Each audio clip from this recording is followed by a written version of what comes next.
Hello, here we are again. Oh, let's start it again. Hello, here we are again. Hopefully, I won't kick it over like I just did. Um, I thought that I would do a um, a vid on all the mini comics and comics that I've made individually by myself, over we're looking at 38 years now. And we're looking at the cover of Beautiful Artform #1, the first comic I ever did. Before I start, I really like to thank everyone who's been looking at my work and commenting. It's really nice and humbling because I'm not doing much except putting my camera there and pointing it towards stuff and talking a lot. With this one I'm doing now, I think it's going to end up being two parts. I've probably got so much work, and if I go through it a bit, we won't. It'll be really long, and I don't want that. So I suppose I should start at the beginning, shouldn't I? In '88, I decided to do a comic book because I've been milling around, thinking how can I do comics, and I thought the only way I can do them is if I do them myself. And I could see that people from overseas, I hadn't seen any Australian mini comics at this stage, but I could see people from overseas doing stuff. And I picked up some fast fictions from England. I hadn't been to England, but they'd come to Minotaur's, the comic book shop, and it was a whole bunch of photocopied anthology. It was an English anthology comic, and I snaffled them all up, and took them home and went, "Wow, I could do this. I could make a comic myself and just do this kind of thing." So, the high stakes are you make a comic book. So I was finishing off my course that I was doing. I was doing a teacher's course, and I had to go back to do a few things. So I had a lot of spare time on my hands, and so I decided I'm just going to make a 20-page comic book with no thought into it at all. I think if I had my chance again, I would hold back and do a whole bunch of sketchbook, comic book work and kind of figure out the best way to go about making some comics. But you know what? If you don't dive in head first and split your head against the asphalt of creativity, what are you doing? And that's what I did. I've just realized how upside down that ear is there. That looks really weird. Now, this is very hard to do as well. Like, I've got to stand here and kind of try and turn these pages of these books.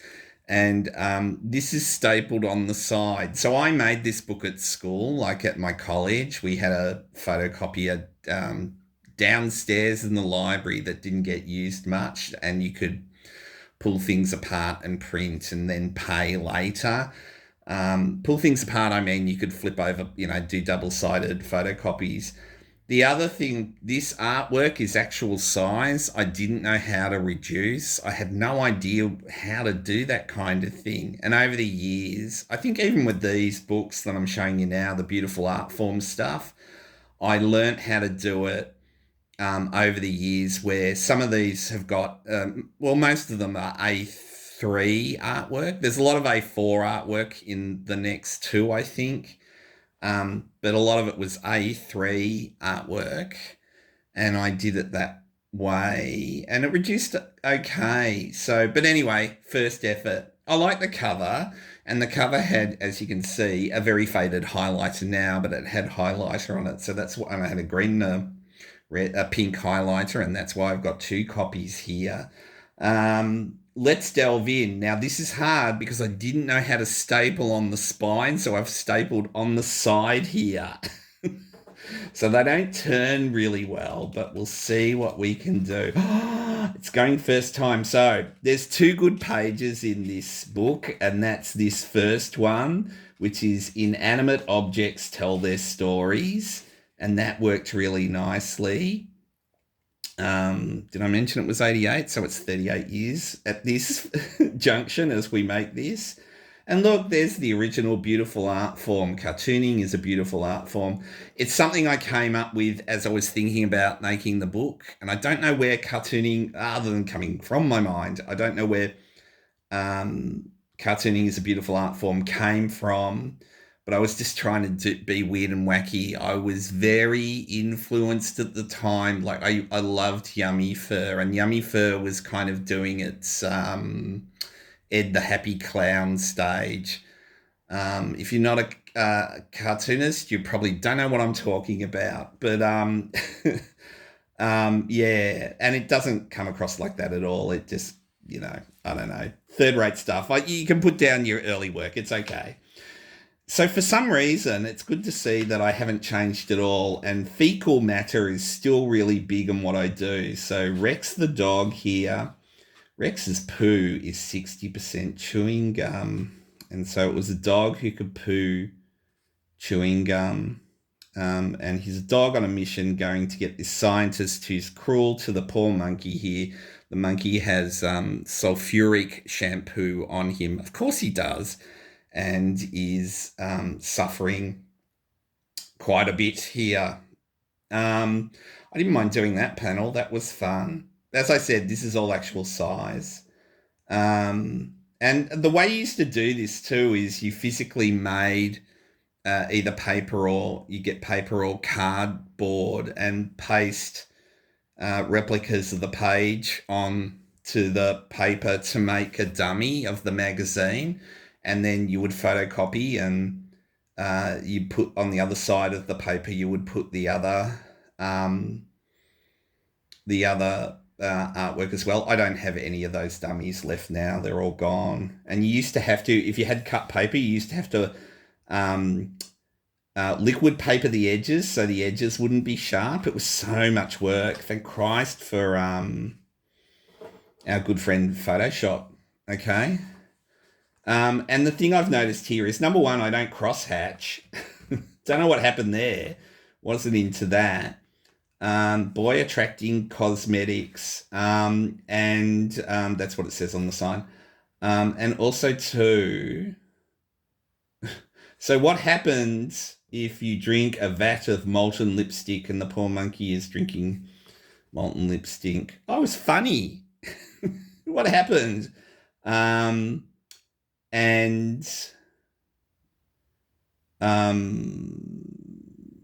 Yeah, so it all kind of gets like, I don't do any panel borders, and it all kind of molds into it one another. And I can't draw hands, obviously, and I've done the wrong hand there. Have I? No, I haven't. It is the right hand. I did check it out. Okay. So he's leaving and Rex can see him through the window. It's not very clear, is it? For clear line, it's not very clear. Rex does some poo. He gets caught in the poo. This is, I think I had a sketchbook drawing of a guy like this being stuck in chewing gum, and that's where the idea for this came from. I'm pretty obsessed with pattern, I've noticed. This must have taken a while. And this is all dip pen. It's all mapping quill. See my last episode to see what a mapping quill looks like. And he frees the monkey, and they pour the shampoo onto the acidy sulfuric shampoo onto the scientist, and he turns into a skeleton. Oh.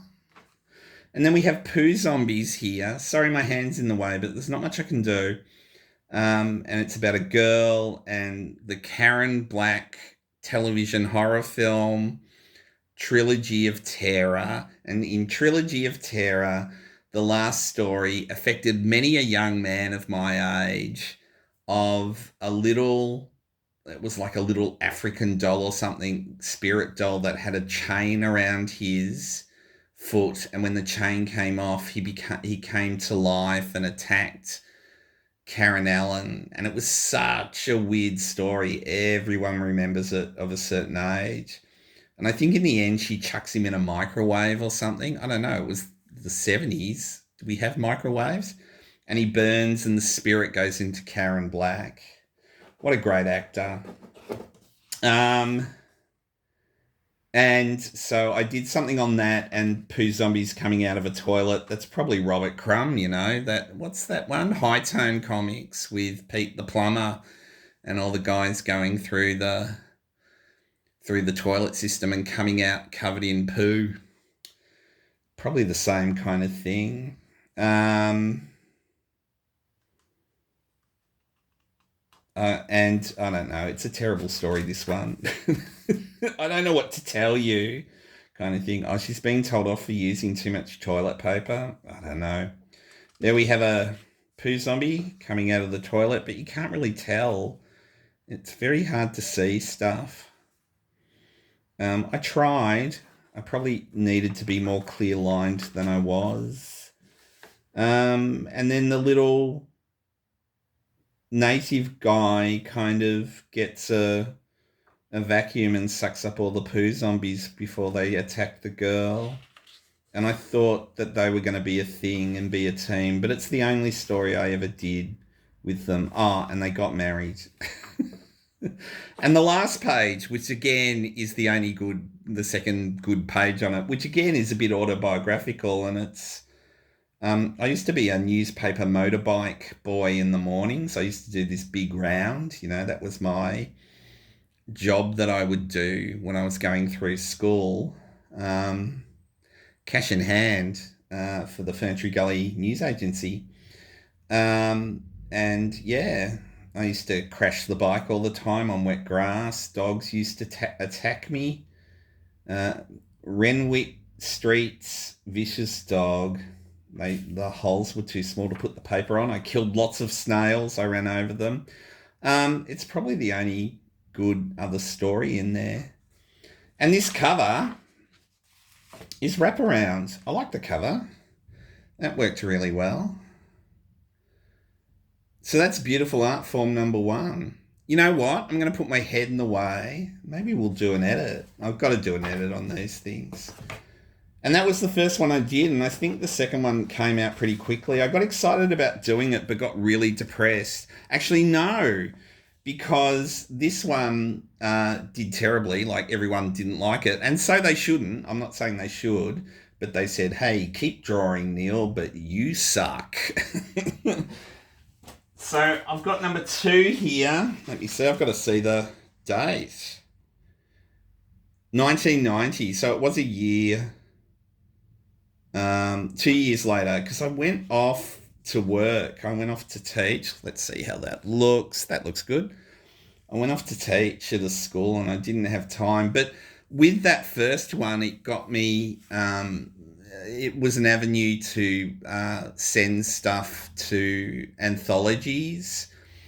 So I started doing stuff for Fox Comics when they had just started to work with Fantagraphics. So one of my first books I was in was a Fantagraphics Fantagraphic book, I should say. And I thought something must be wrong if I can be in Fantagraphics already. So this is 2. Yeah, I used to try and give them away for free. I always used to like to hand colour as well, because that's what we used to have to do. No photocopying. No colour photocopying, I should say. And hang on, let me take it off here, because again, it's a wraparound again. Okay? I don't know where the idea for that cover came from, but it's old men. That's a thing that I usually do, isn't it? Meanwhile, in the backyard, some little boys are looking at the same magazine and they're laughing, and it says, I said sit up there, and that's the guy on the fence who was on Beautiful Art Form number 1. And 1988 I did this cover, so it took a while. I remember doing a story that didn't really work, and it was like about these art terrorists, because around that time a Weeping Women Picasso painting had been stolen from the National Gallery down here in Melbourne. They just kind of walked up and took it out of the gallery, and then they didn't know what to do with it once they had the thing. and I think they put it in a locker in one of the city's train stations, like Spencer Street or Flinders Street, and said, "Hey, it's there if you want to go and pick it up." So they got it back, and they made a drama, like a mini series about it as well. But dear, I read it for the articles. Boy, was I so funny. Oh, look, I think we've got proper. I kind of learnt. It's only got one staple, but I think I learnt how to do staples with. I didn't have a long arm stapler, and what you used to do is you'd get a stapler that was a short arm stapler, but you'd staple into a block of foam, and then you'd have to physically bend with your fingers or the staples back. Hey, Fat Comedians, even then, he'll come back to haunt us. Fat Comedians, that's supposed to be me. Take my comic, please. Oh, I'm doing more autobiographical stuff now. And about comics, geez, that's not unusual. I think some of these, maybe they were made for Fox and they went with some other stories. I'm not too sure. I do know that I tried to keep everyone separate, so anthology work wouldn't end up in my minis. My minis were original and my anthology stuff was original. And I don't think, I haven't reprinted that Fox stuff. I never did. Like, I never made a little book of all my anthology work. That came later on when I started to do that kind of stuff. But I mean, really, those first couple of years, probably up till about 93 or 4 or something, it's you're working out what you're doing more than anything. I think that this is just going to be beautiful art form, this ep. I don't think I'm going to have time. There I am, probably complaining about newspaper strips. And then doing, what was it? The Martyrdom of Saint, I can't remember what it was. Oh my God, look at that writing. There's so much there. So again, I'm not too sure. This might be disposable kind of ink pens. It may be. It's definitely the lettering is now. What's it say? So people in 25 years from now, when you're lying in the gutter, hungry, cold, and tired, and living in the stench and filth only meant for rats and cockroaches, and you say to yourself, why didn't I buy this comic and stick it in a Mylar bag? It was one of the most important graphical magazines of this century. Gee, I don't have tickets on myself, do I? This stuff is never going to be reprinted, boys and girls. This again, I'm starting to try to experiment with narrative at this time, and so this story here is there's no real heads, like characters on it. It's just hands and bodies without heads, kind of thing.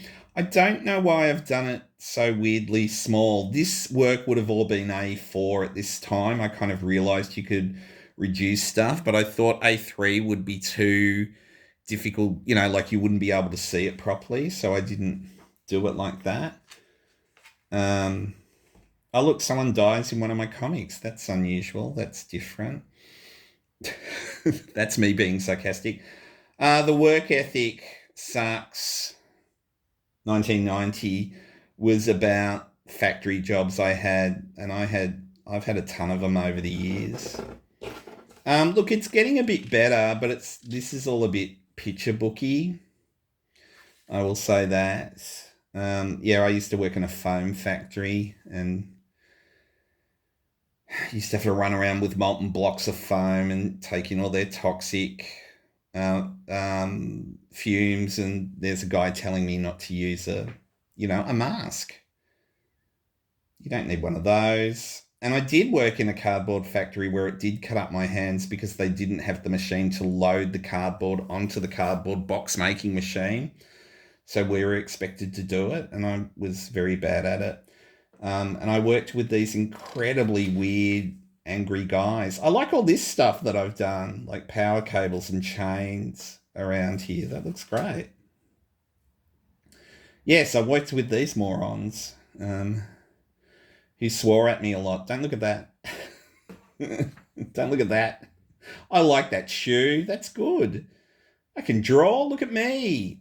Again, I'm not really into cross-hatching at the moment. And yeah, I work night shift. When I left school very early on, I worked night shift in a plastics factory and worked with a man who had hardly any fingers. Because injection molding plastic, like the plastic would be put in a mold and the mold would slam shut, and he'd lost his fingers in those. He's probably passed away by now. There's a little chicken who's going to be turned into a nugget. Look, some cross hatching there. 1990. Okay. That's a lot better. That was a lot better than the one we saw before, and we're just learning how to do things. Okay, so we're up to 3. All these bits where my head's going into shot, I tell you now, I'm going to edit them out. Oh, I went to a lot of trouble here, didn't I? So 3 is what, 91? That cover's done in 1990. I'm not too sure. My idea of perspective is very weird, but anyway. So we're up to number 3. Like I said, at this time I'm doing this. I think the market for the anthologies, like this set of anthologies, is closing up shop. So that was, like I said, Fox Comics. But I didn't mention before, I used to do work for one called Cryptographic, which was down in Tasmania as well. And Cryptographic was more about design, like they just liked comic book design more than anything, more than stories. So they were really fun to do too. There's some kind of coloured texture pen there. I don't know what that is. And coloured pencil as well. Yeah, I don't think this is a wraparound, is it? No. Okay, so I'm kind of doing humorous autobiographical at the same time. Stairway to Garageland was a local band of people that we knew. It was a friend of a friend, and we'd kind of help out sometimes. And I think my friend was doing the lights, and I was kind of helping as well. Sorry, I'm going to pick this up for a sec. I want to tell you some time, date, things. 91, this was printed. Yeah. That was, that was original just for this kind of thing. And for some reason, the band, there was a fight at the end, and the bouncers were really horrible kind of thing. And then the owner was trying to make up with them, and they just said, "I will never play at this place again," kind of thing. And the bouncers were just being real asses, and they were beating up on the band, I think. I can't remember. Make It Up on the Spot Funnies was kind of like that Robert Crumb thing where he'd just kind of draw panels and make things up as he went along, and I did the same thing. And so it doesn't make much sense. It just has amusing panels. That was put in an issue 1 comic of issue 1. What's it saying? Nobody turned up. Let's Have a Street Party is that panel. And then it said nobody turned up, but Nick Cave is doing some poetry, I think. Life is nothing but a festering crucifix as blood dripped from my willy. From the book, The Monkey Kissed My Ass. I got a million of them. Why do I do this part 2? So why do I do this was in the other one as well. And I think they're just stories about comics, which I'm doing right now. I hadn't thought of that. The latest Bland is about doing comics and dealing with people. Hey, that's me when I'm old, but I'm old now and I don't look like that. So 1990, I'm 27. Come on. Oh, yeah, a little parody. Teenage Mutant Ninja Turtles was really big back then. Of course, I hated them back then. You know, they were commercial. They were like Garfield to me. So I did the anthropomorphic, profit-making, violent guinea pigs, and they've got art names. I'm Picasso. I'm Pollock. I'm Liechtenstein. I'm Peter Chris. Oh, just so funny. But it's a comic, and I'm the cartoonist drawing it as well. I like some of this stuff where I haven't done lots of cross hatching. Kind of looks interesting. I wish I could do that again, but still do cross hatching as well. And we're not getting so muddled now, which is nice. I've always loved comic book ads. Look, I'm doing some kind of comic book ad there. Some things never die. Yeah.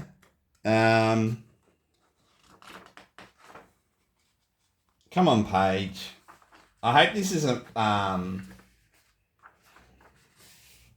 blurring too much as I get my hands in the way too. If it is, we'll see. And then biting the hand that pounds you is a story about masturbation, and a girl hand turns up to my place and it's had a little baby hand because I've masturbated so much.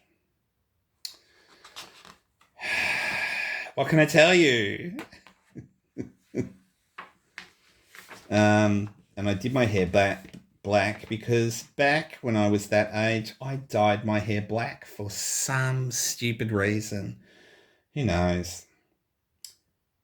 Yeah, cool stuff. And I got married to the hand because the dad hand made me marry the girl hand, which was probably the worst thing I could have thought of, being married to somebody. Golly.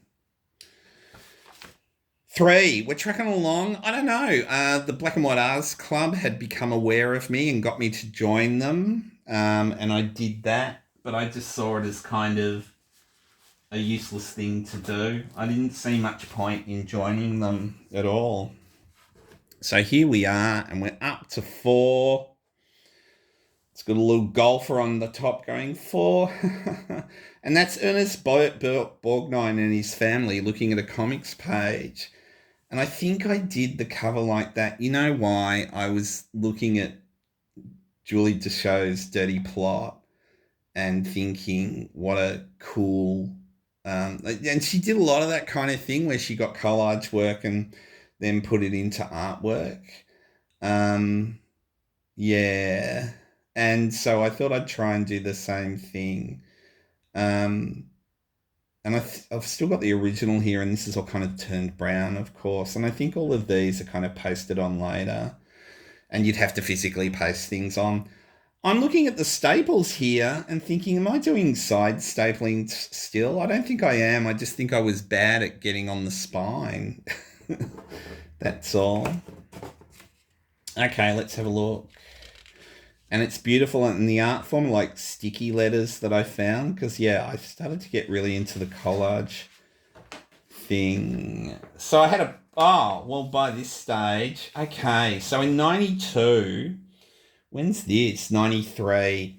So in 92, I made my first contact about mini comics that I was making with people down the coast of Australia, like mostly the East Coast here, who were doing similar things. And the first person I got in contact with is an expat who lives in New Zealand now, Tim Danko. And Tim and I became fairly good friends, actually, after this. And he was... I think he had one book out, which I can't remember the name of it off the top of my head. And he may have either just finished a fine art course, or I think he was still doing it. And because I remember going to an exhibition of his and seeing some of he'd done these big paintings. But anyway, he said get in contact with this guy, Jared Ashworth, who I've done as a little ferret there. who was doing Electric Ferret. And he's up to number 15 at that point. And Jared was great. He just knew everybody. And so he got me in contact with people. I started to do stuff for Electric Ferret. Like Jared liked having different backup artists in there. And so people were taking notice of me, and I was taking notice of other people. I mean, you can read those if you want. And there's some of the people that I was kind of in contact with at the time. Don't use these addresses. None of these people exist in these places anymore. And I lived in a place, and we had a backyard pool with fish in it, and I used to sit out there quite a lot and look at the fish, and I made up a story about the fish and them eating worms and eating their babies as well, and the mosquitoes. And I think around this time too, I got interviewed for a documentary about people making mini comics as well. It's a bit of a blur. It's a long time ago, and I don't remember much of it. Yeah, we're eating my babies. I think that's the end. You bloody cannibals. Oh, we're starting to do some cross-hatching here. It's not very nice cross-hatching, is it? I started to get into dreams. Again, I think this is a real Julie Deschaux thing. Like, I saw her stuff and also Jim Woodring and his kind of dream stuff. So I started to kind of try to write down my dreams at the time, the ones that I remembered. Oh, it's only 2 pages. Okay, yeah, this was a bit of a nightmare one where I was at a party with friends, and then I walked down some weird corridor, and there was all these junkies there, and they were trying to put needles into me, and I got very scared, and I said, "Wake up, Neil, wake up," and I did. 91, that was drawn in May of 91. I am 28. I've just turned 28.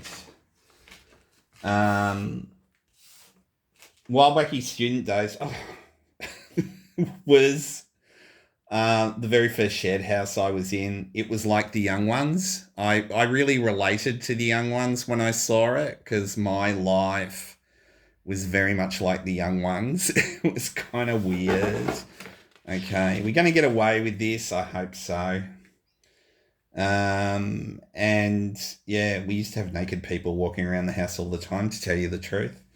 Again, this was a bit storybooky. I remember doing this, and that's what someone, like an editor said to me, you're making stuff too much like a storybook. You need to use comics a bit more, like comic language a bit more.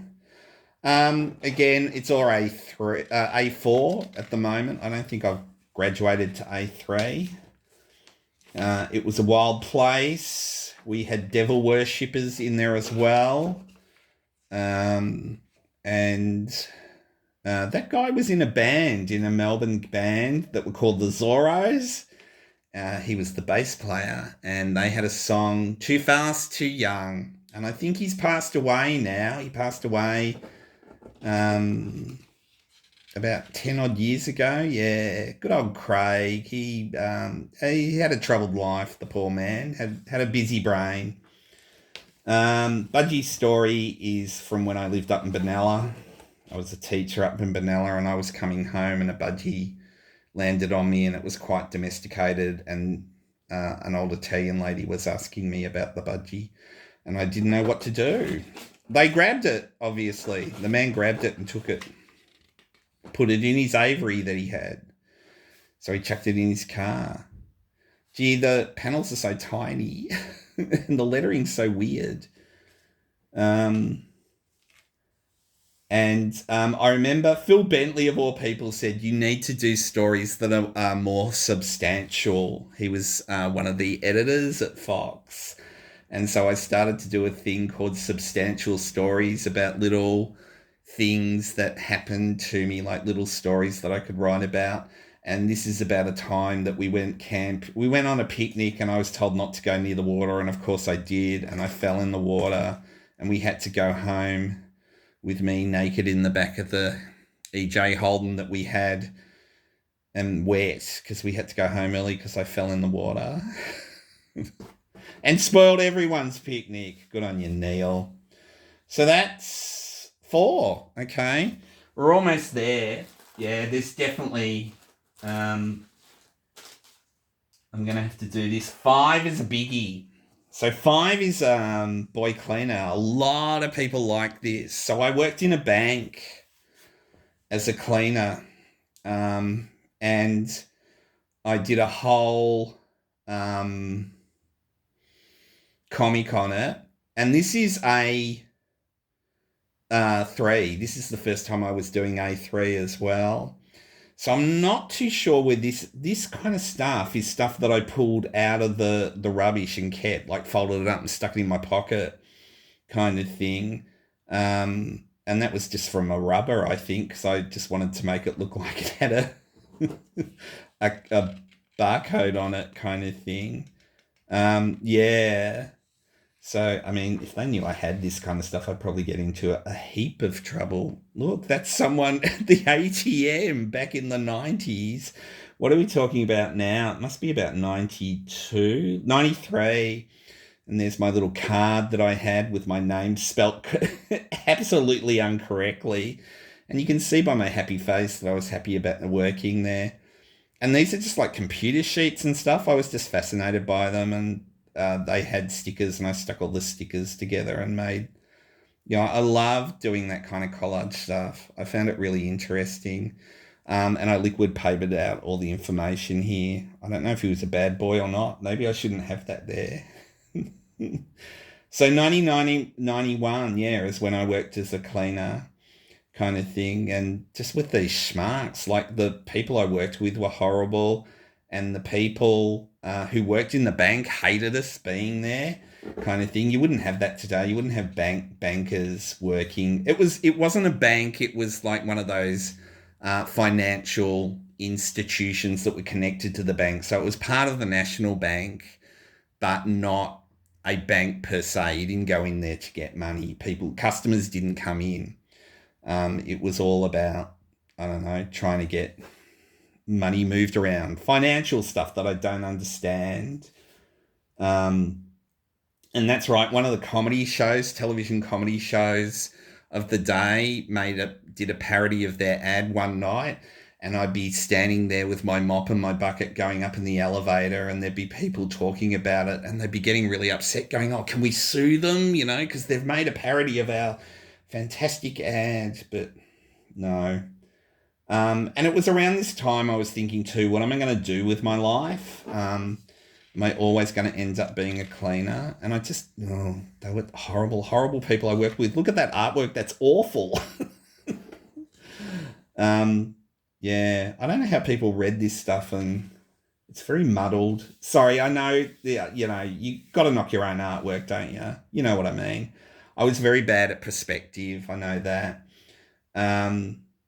Yeah, I used to have a ponytail back in the day kind of thing.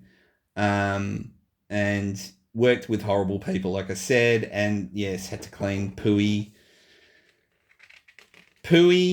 toilets, and it was difficult.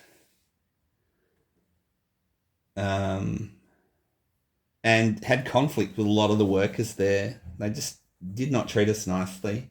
That's me being yelled at. Being yelled at again by my boss.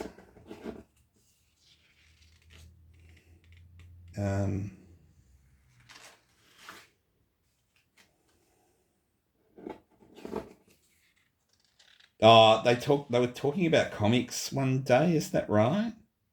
No, oh God, there's some nice language in there, but they were talking about people of other races and being quite rude.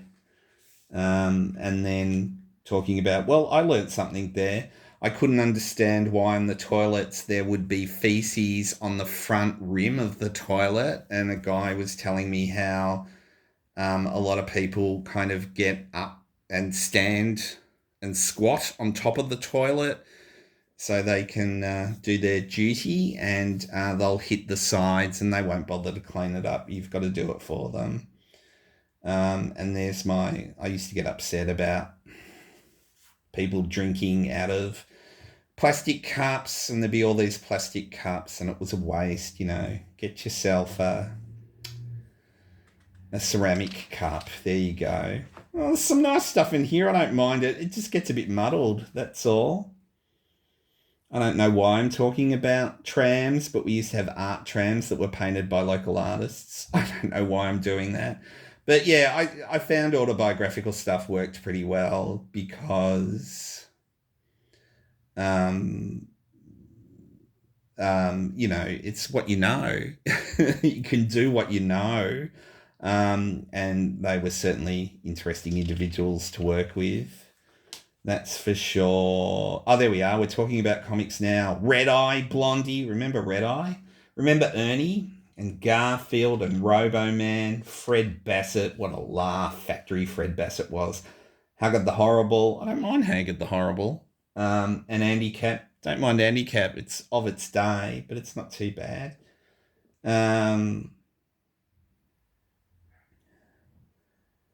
And that was the other guy I worked with. He was really horrible. He was another one who picked on me. But we got there. Oh, and then, yeah, it's a fantasy ending where I kind of pretend that I'm the best cleaner in the world. But I think I kill all the other cleaners. I don't know. And I come in and I'm all nice and try and do the right thing by everyone.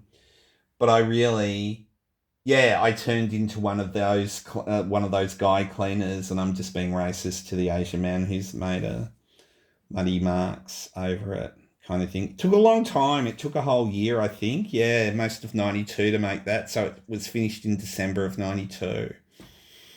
And a lot of people liked it. That seemed to have a lot of value. And we come up to number... bending over again. Number 6 of Beautiful Artform. And for some reason, I forget why it was, but you can see that the guy here who's cutting through the page is saying it's not what it says up here. It's Beautiful Artform number 6, and it's $2. And I forget what major kind of institutions got it, but they call it Yuppie Fun Time Comics because they don't get that it's not called that. And the man in the big car is trying to run over the lady with her granny trolley and a scout. I haven't looked in this, so I don't know what's in here, but look, I've stapled it properly. That's good. It's thick.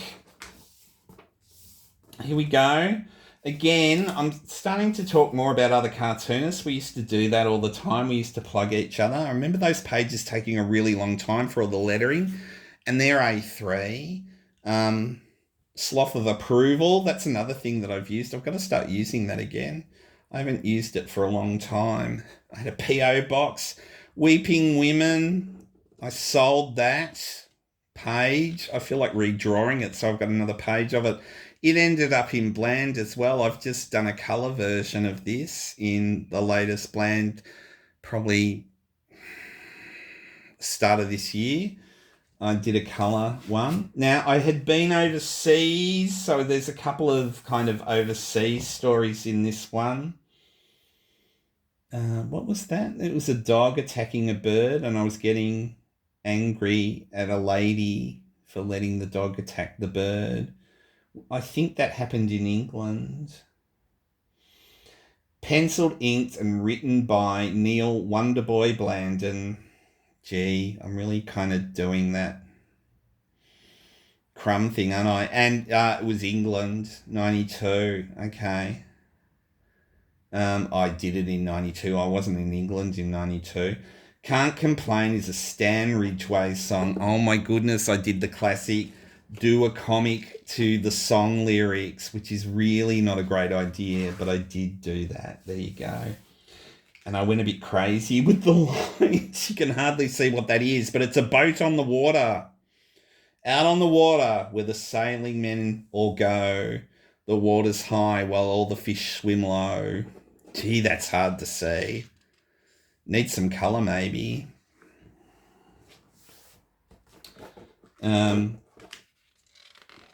From the Mosquitoes album. I don't have a copy of the Mosquitoes album anymore. The Stanley Drake. Wall of Voodoo singer.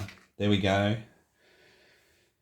New York, where I heard a story about a man running around saying "Have a nice day" to people in New York, and then he did it to an old lady, and she pulled out her revolver and said, "Have a nice day yourself," and he ran away.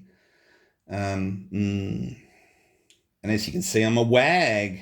I'm getting some action. Back in the day. And then Buster was just one I made up. I didn't mind that. It's just all this really happy guy, and all the inanimate objects that he's using are upset because he's making them suffer because he's using them. And so the car commits suicide and crashes into a tree. The end. A3. And these little panels don't really work. It makes the work so tiny. You probably needed to be, I don't know, 4 panels per page or something, didn't it? But I guess I needed long panels. I'm not too sure. Oh, that's from, what's that from? Woozy. Woozy magazine. No, not Woozy. Eddie magazine. Eddie magazine from the 90s. And I forget what the issue, they used to have themed issues, and I can't remember the theme, but I stuck that in there too. I got into doing a lot of one panel work, and one page work. I really liked one pages because I was learning how to edit, and I still kind of like making short strips where I learned how to edit. New York subway was being in New York and having people always we didn't understand street people here in Australia homeless people. I'm sorry, I should say, in 1993. I just thought when I got back from some travels, I thought, wow, that's going to happen here one day. And of course, unfortunately, it has. I can't remember who Bob was, but he told me some spooky ghost stories. I was in New Hampshire in America. Yeah. So I thought I'd turn that into a story. I think it's all like this. It's quite short stuff. My stereo, I think, ended up in a Eddie magazine as well. They did a music thing. I had a stereo. The guy I spoke about before, it was actually his stereo, the bass player from the Zorros, and he sold it to me because he needed money, and it was a really good stereo, and it lasted a really long time. Lasted me about 20 or 30 odd years, but then it died out. That's not that story there. It's about how he sold it to me, and how a girl stole it. She stole the whole stereo. We just came home one day and it was gone, and we knew who stole it. It's a story about my grandfather playing the drums at the local RSL. At the local senior citizens club, and he'd never played the drums before, but he picked up the brushes and he could do it. And he played with the band. I thought that was pretty good. 8 Weeks is a delightful story of a fetus who's in a bin. There he is, removing the rusty coat hanger from his butt, and leaping on people going, "Will you be my mummy?" And I think she wants to keep the baby, the little fetus, because she goes, "Yay, no school." And then she goes home and blames her father for making her pregnant. I don't know what I was thinking. That's pretty dark. Dinner Time is another overseas story. It's about a guy who was he was doing a science course about sketching animals, like that art science thing. And he had a porcupine head in the kitchen, and he was boiling it to get the skin off and things like that, along with mealworms. They're another good thing. And it smelt really good. I thought he was cooking dinner. Oh, look, Death of a Pencil. I think that's another one that I don't own anymore. I don't think I've got the original anymore. I think it got sold. Um, Again, one that was coloured not long ago for bland number one. Man with an ice cream with the ice cream cone was a thing that I don't like doing. It was a collaboration with somebody else for a uni magazine, and he got all the credit, and I got none. Apparently, he wrote it and drew it, and I drew it, and it doesn't make any sense, and it's a bit silly, but it was a page I could put into the book. More overseas stuff. Superhero is just me helping people get their air conditioner back that they had in their window and it fell down the side of the building and they couldn't get it. So we got some string and a coat hanger and hooked it on the air conditioner and pulled it up. And we got it back. Wow. I picked on comic shops worldwide. For some reason, I went to comic shops overseas. I don't know why I bothered. Just get out there and do things. Comics can be a thing when you get back to Melbourne, kind of thing. But I went to, what was it, Jim Haley's in New York? Overseas people can tell me. One in Pasadena for some reason. I don't know where that was. There was a cool one in San Francisco, and I'm not going to remember the name of it, that had minis. What was that one called in Newcastle? I can't even think of the one called in Newcastle in the UK. Forbidden World or something, or Forbidden Planet. Yes, Jim Haley's, I think, in New York again. And the guy goes, "Oh, you're from Australia? You must know Eddie Campbell then." Because Eddie Campbell was living in Queensland at the time. I don't know Eddie Campbell. I've never met him. And someone from Alternative Worlds back in the day. What are we talking about? 1993, talking about ripping some kid off for a Spider-Man. I don't know. More ads, more plugs. There you go. Who have we got here, actually? All Steve Leach. Whatever happened to Steve Leach, an American guy I got in contact with when I got back to Australia? He was very impressed that I got his stuff, I think, in America, maybe. I remember him being a thing around the mini comics at the time, like in the alternative comics. Boom Boom by David Lasky. He's still going. I saw him the other day doing something, or he came up on my Instagram as a teacher of comics or something. Issue 1. Rabbit, David James. What a great loss. David James, make comics again. Stop doing storyboards if you're doing that, and make comics again. Cryptographic.